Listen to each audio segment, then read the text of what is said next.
Hello and welcome.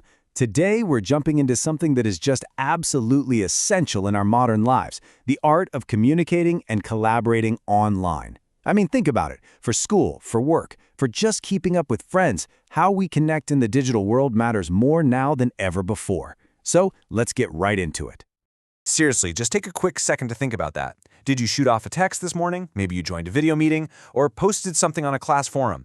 The thing is, we are connecting all the time, and the tools we choose to use really shape how those conversations happen. And that right there is the heart of what we're going to explore today. Communication is one of the most important skills we've got, and thanks to technology, it pretty much follows two main paths in the digital world. So here's a quick look at what we're going to cover. First, we'll talk about real-time versus on-your-own-time communication.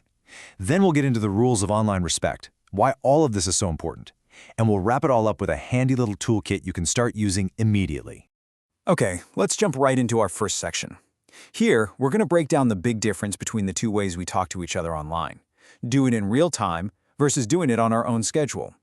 So it all really boils down to one simple thing: timing. On one side, you've got synchronous communication, which is all about that instant, real-time back and forth. And on the other side, you've got asynchronous communication, which has a built-in time lag between messages. Let's take a closer look at synchronous. The key phrase to remember here is "at the same time." It's basically a live conversation where everyone involved is there and engaged at that very moment. And you know these examples really well. Think about a video call, a regular old phone call, or even a super fast-paced instant message chat. In every single one of those, you say something and you get a response. Boom, almost immediately. It's all happening live. So when do you want to use this? Well, it's perfect for those moments you need a quick decision or an answer right now. It's also your go-to when you need to get a whole group of people on the same page, like immediately. All right, let's flip the coin and talk about the complete opposite, asynchronous communication. With this one, you send your message, but you're not sitting there waiting for an instant reply. The conversation unfolds on each person's own time. The absolute classic examples here are emails and online forums. You compose a thoughtful email or you post a detailed question on a forum and the other person gets back to you when they have a chance. There's zero pressure for that immediate back and forth. And you know what? This method has its own superpowers. It's incredibly helpful when you need some time to really think through a tricky problem before you give an answer. If it's not urgent and you don't need a response this very second, asynchronous is definitely your best friend. Okay, so we've covered the types of communication. Now let's talk about how we communicate. This next section is all about the rules of the road for online respect and what it really means to be a good digital citizen.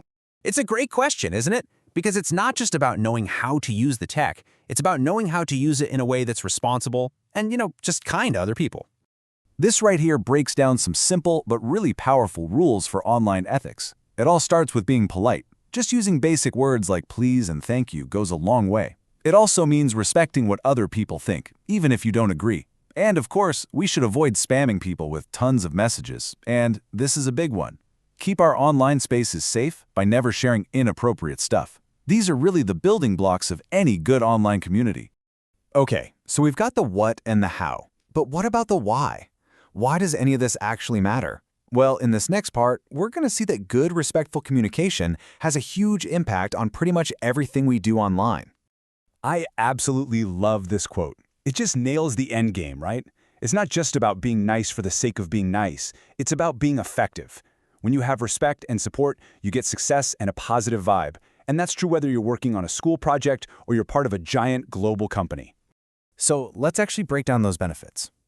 Good communication, it helps us build really solid relationships with the people we work with. It makes working together on projects way, way smoother. And when you zoom out, when we all communicate well, we're helping to create a safer, more welcoming online world for every single person out there.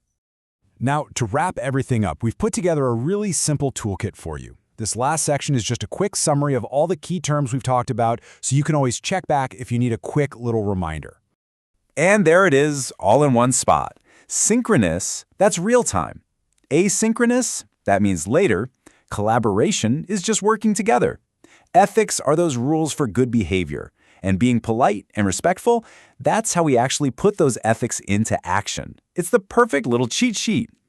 So we'll leave you with this final thought. Take a look at your own digital life. Are you more of a synchronous person or an asynchronous one? And, maybe more importantly, why is that? Understanding your own habits is really the first step to becoming an even better communicator online. Thanks so much for joining me for this one.